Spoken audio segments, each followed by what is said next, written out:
దాగి ఉన్న ప్రతి దురాత్మ ఈరోజు పారిపోబోచుంది. హల్లెలూయా.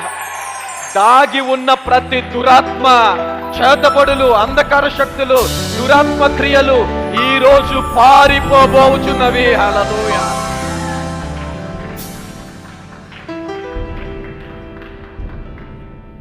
నా సమయం వచ్చేసింది.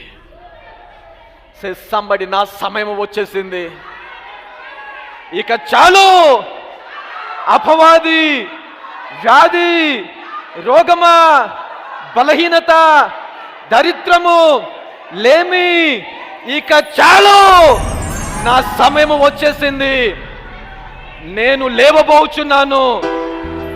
దేనికి అందనంత హెచ్చైన స్థానములో పక్షి రాజు వలె రెక్కలు చాపి ఎగరబోచున్నాను.